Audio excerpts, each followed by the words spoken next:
Video کو like کر کے آگے شیئر ضرور کر دینا۔ شان کیا ذرا وہ دیکھ لیں، ایک مقام ولایت میں مخدع مقام مخدع، علماء جانتے ہیں جو تصوف پڑھتے پڑھاتے ہیں انہیں پتہ ہے مخدع مقام یہ امت کے کسی ولی کو نہیں ملا سوائے غوث العظم دستگیر کے، یہ صرف انہی کی شان ہے مخدع مقام مخدع۔ اگر اللہ نے توفیق دی، اگر غوث پاک کا کرم رہا تو ابھی آپ کو بات سمجھ میں آئے گی یہ مخدع مقام کیا ہے۔ غوث پاک کے ایک مرید تھے، سفر میں تھے، سفر کرتے کرتے تفسونج پہنچے تو خیال تھا، پہلے کے لوگوں کا خیال تھا، بلکہ طریقہ یہی ہے، سفر کا طریقہ ہمارے بزرگوں نے یہ بیان کیا، جب کسی سفر میں جاؤ، کسی شہر میں جاؤ تو اس شہر کے جو اولیاء اللہ زمین کے نیچے آرام ہیں، اگر وقت ہو تو کسی کی بارگاہ میں حاضری دو، جو علماء اور اللہ والے زمین کے اوپر ہے ان سے ملاقات کرو۔ یہ میں لطائف اشرفی سے پڑھ رہا ہوں، سفر کے آداب، سیدنا مخدوم اشرف جہانگیر سمنانی کے ملفوظات سے۔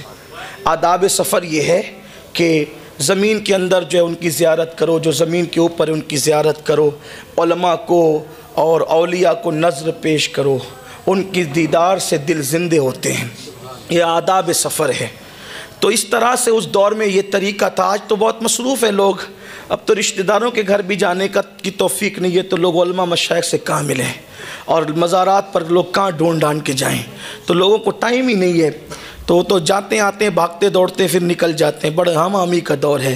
لیکن ایک طریقہ بتا دیتا ہوں، اگر کسی شہر میں جا کر وہاں کے اولیاء کی بارگاہ میں حاضری نہ دے سکو تو کم سے کم ان کا اتنا حق ہے کہ اتنا کر لیا کرو کہ جیسے شہر میں داخل ہو، ایک بار سورہ فاتحہ 3 بار قل ہو اللہ پڑھ کر اس شہر کے سارے اولیاء اللہ، سارے علماء، ساری عوام اہل سنت کو اصال ثواب کر دیا کرو، تو کم سے کم اتنا تو ہوگا کہ جائے بغیر آپ کی حاضری لگ جائے گی، جائے بغیر آپ کی حاضری لگ جائے گی۔ اور اس عمل کی برکت سے بات یہ ہوگی کہ اس شہر میں کبھی کوئی آپ کو ذلیل نہیں کر سکے گا، کیونکہ جب آپ یہ کام کریں گے تو پھر اولیاء کی توجہ آپ کی طرف ہوگی اور ان کی روحانی طاقت آپ کے ساتھ ہوگی، پھر آپ وہاں ذلیل نہیں ہو سکیں گے۔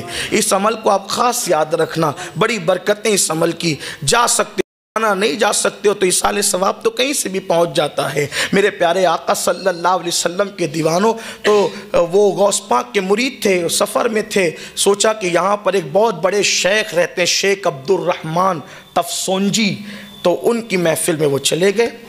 اب محفل میں گئے تو محفل میں سب مرید ہی مرید تھے۔ اب مریدوں میں جب آدمی بات کرتا ہے تو پھر اس کا لہجہ الگ ہوتا ہے، کوئی کتنا بھی نیک ہو، اللہ والا ہو، اپنوں میں بات کا لہجہ ہی الگ ہوتا ہے۔ جیسے ہم لوگ جب اپنوں میں گفتگو کرتے ہیں تو پھر کوئی دلیل ہی نہیں پڑھتے، لیکن جب پتہ چلتا ہے کہ کچھ ذلیل بھی محفل میں شامل ہے تو مجبوراً پھر کچھ دلیلیں بھی پڑھ دینی پڑتی ہے، کیونکہ بھئی یہ تو آئی ہیں جو ہے وہ نقص نکالنے کے لیے، عیب ڈھونڈنے کے لیے، لیکن اہل عقیدت میں کوئی دلیل کی ضرورت نہیں ہوتی، اپنوں میں اپنی طرح بات کی جاتی ہے، پھر اپنوں میں اپنائیت ہوتی ہے۔ انہوں نے سمجھا سب مرید ہے، کہنے لگے مجھے پہچانتے ہو میں کون ہو، میری شان کیا ہے، میرے مریدوں تمہیں پتہ ہے؟ تو سب چپ تھے۔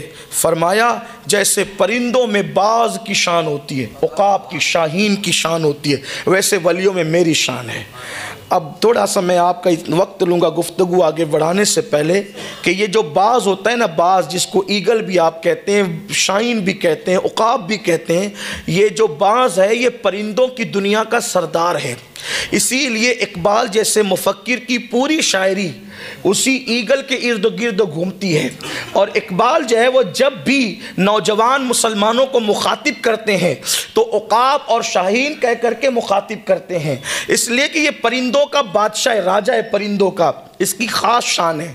یوں تو اس کے اوصاف اگر پڑھوں تو پھر یہ باز پر ہی کوئی تقریر ہو، تو میں باز کی تقریر کرنے نہیں بیٹھا، میں باز اشہب کی بات کرنے بیٹھا ہوں۔ تو لیکن آپ کو یہ بتانا چاہتا ہوں کہ اس باز میں 3 خصوصیت ہوتی ہے جو اقبال نے اپنی قوم کے جوانوں کو کہا نا کہ تم باز ہو، باز، تم گیدڑ نہیں ہو، تم بلی کتے کی طرح نہیں ہو، تم باز ہو، پرندوں کی دنیا کے تاجدار باز، شہنشاہ باز، تو تم بھی انسانی کائنات کے بادشاہ اور تاجدار ہو، اشرف المخلوقات ہو۔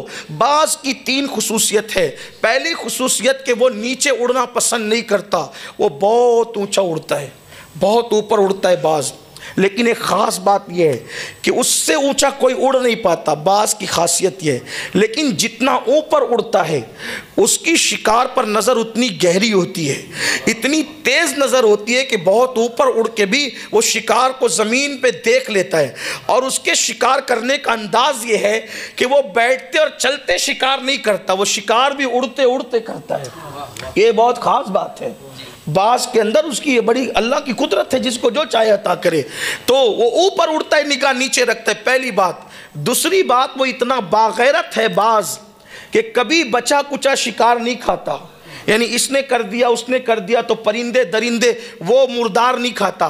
اس کو بھوک کتنی لگے بھوکا رہنا پسند ہے، لیکن کسی کا بچا کچا کھانا اس کو پسند نہیں ہے، وہ خود شکار کر کے کھاتا ہے۔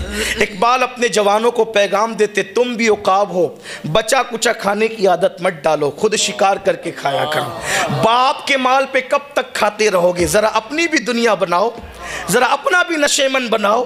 آج کل تو نوجوانوں کا حال یہ ہے کہ باپ مالدار ہے تو باپ کے مال پر آنکھیں لال کرتے ہیں، گیم میں مصروف ہیں، یوٹیوب پر مصروف ہیں، فیس بک پر مصروف ہیں، کرکٹ میں مصروف ہیں، اور کہتے ہیں کام کیوں نہیں کرتے؟ بولے اپنے معیار کا کوئی کام نہیں ملتا۔ آپ کا معیار کیا ہے؟ جب رسول اللہ امام الانبیاء شام کے بازار میں کھڑے ہو کر کے جناب خدیجہ کی چیزیں بیچ سکتے ہیں تو کیا تم بازاروں میں کھڑے ہو کر کے اپنی چیز نہیں بیچ سکتے؟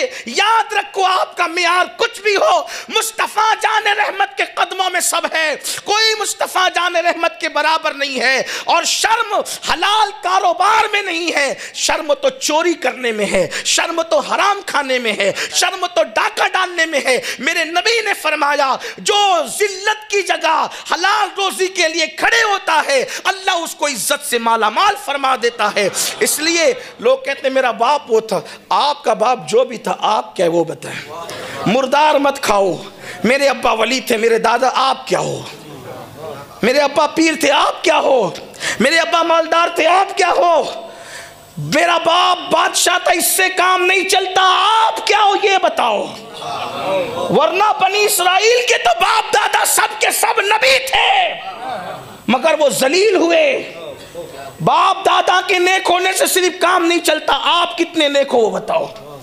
باپ دادا کے ایکٹیو ہونے سے کام نہیں چلتا، آپ کتنے ایکٹیو وہ بتاؤ۔ آپ کے اندر کیا صلاحیت ہے وہ بتاؤ۔ آپ کا حال تو یہ ہے کہ کوئی حیثیت ہی نہیں ہے، نہ سوچنے کی صلاحیت، نہ سمجھنے کی صلاحیت، نہ تدبر، نہ فکر، نہ علم حاصل کرنے کا ذوق و شوق۔ کہاں ہے ہم؟ نہ مال کمانے کی فکر، کہاں گیا؟ اللہ کے رسول علیہ السلام نے فرمایا کہ غربت کبھی کبھی انسان کو کفر تک پہنچاتی ہے، اگر اچھا لگا اس لیے ہو تو مال لائک حاصل کر کے کر کے آگے مضبوط شیئر بنو، ضرور کر دینا۔ لیکن نہیں بے روزگاری، بے